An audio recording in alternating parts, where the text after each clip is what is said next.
सच सुनना चाहोगे? रूम का सबसे इंटेलिजेंट बंदा अक्सर सबसे लाउड नहीं होता। वो चिल्लाता नहीं, वो इम्प्रेस करने की कोशिश नहीं करता, वो प्रूव करने में बिजी नहीं होता। कभी कभी सबसे इंटेलिजेंट लोग नॉर्मल दिखते हैं और इसी वजह से उन्हें खुद भी नहीं पता होता कि वो एक्चुअली स्मार्ट है। आज मैं तुम्हें 5 ऐसे बिहेवियर्स बताने वाला हूँ जो सीक्रेटली हाई इंटेलिजेंस रिवील करते हैं। अगर तुमने इनमें से 3 भी रिलेट किए तो शायद तुम एवरेज नहीं हो। एंड तक देखना। नंबर 3 सबसे मिसअंडरस्टूड है। 1. तुम हर चीज क्वेश्चन करते हो अंदर ही अंदर। हाई इंटेलिजेंस का मतलब सिर्फ मार्क्स नहीं होता। रियल इंटेलिजेंस स्टार्ट होती है जब तुम ब्लाइंडली एक्सेप्ट करना बंद कर देते हो। तुम्हारा दिमाग ऑटोमेटिकली पूछता है, ये क्यों? इसका प्रूफ क्या है? दूसरा एंगल क्या हो सकता है? क्या ये हाफ ट्रूथ है? लेकिन तुम हर जगह आर्ग्यू नहीं करते, तुम क्वाइटली ऑब्जर्व करते हो। जैब लॉग सिर्फ सुन रहे होते हैं, तुम एनालाइज कर रहे होते हो। जैब लॉग फॉलो कर रहे होते हैं, तुम वेरीफाई कर रहे होते हो। अगर तुम नेचुरली डीपर वाई सर्च करते हो, ये ओवर थिंकिंग नहीं है, ये कॉग्निटिव डेप्थ है। तो तुम्हें अलोन रहना पसंद है। लोग कहते हैं तू इतना अकेला क्यों रहता है, पर सच क्या है? तुम लोनली नहीं हो, तुम मेंटली एक्टिव हो। हाई इंटेलिजेंस वे लॉग साइलेंस से डरते नहीं। साइलेंस उनका प्रोसेसिंग जोन होता है। अलोन टाइम में तुम कॉन्वर्सेशंस रीप्ले करते हो, अपनी मिस्टेक्स एनालाइज करते हो, फ्यूचर इमेजिन करते हो, पैटर्न्स कनेक्ट करते हो। एवरेज माइंड को डिस्ट्रैक्शन चाहिए होता है, शार्प माइंड को क्लैरिटी चाहिए होती है। अगर तुम क्राउड से ज्यादा अपने थॉट्स के साथ कंफर्टेबल हो, that's not weakness, that's mental strength.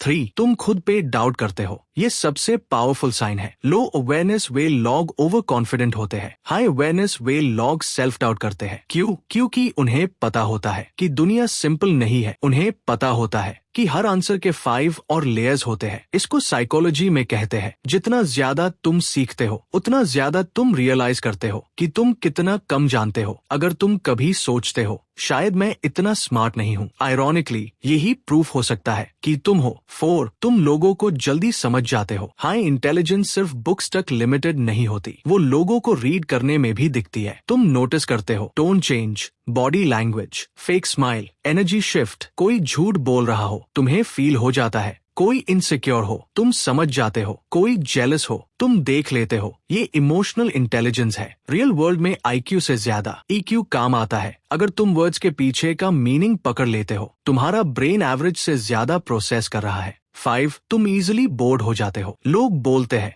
तू फोकस क्यों नहीं करता, पर शायद प्रॉब्लम फोकस नहीं है, प्रॉब्लम स्टिम्युलेशन है। हाईली इंटेलिजेंट माइंड्स रेपेटिटिव चीजों से बोर हो जाते हैं। उन्हें चैलेंज चाहिए, कॉम्प्लेक्सिटी चाहिए, डेप्थ चाहिए। इसलिए तुम रैंडम टॉपिक्स रिसर्च करते हो, कभी साइकोलॉजी, कभी फाइनेंस, कभी फिलॉसफी। रात को 2 बजे रैबिट होल में चले जाते हो। तुम्हारा दिमाग बेसिक चीजों से सेटिस्फाई नहीं होता, वो ग्रोथ चाहता है। और ये लेजीनेस नहीं है, ये अंडर स्टिम्युलेशन है। इंटेलिजेंस हमेशा लाउड नहीं होती, वो कभी कभी होती है। Silent observation, self doubt, deep thinking, solitude, curiosity. Problem ये है, दुनिया लाउड कॉन्फिडेंस को रिवॉर्ड करती है, पर रियल इंटेलिजेंस अक्सर क्वाइट होती है। अगर तुमने इन बिहेवियर्स में खुद को देखा तो अपने आप को अंडर एस्टिमेट मत करो। तुम शायद सबसे लाउड नहीं हो, पर हो सकता है तुम सबसे अवेयर हो, और अवेयरनेस हाई रियल इंटेलिजेंस है।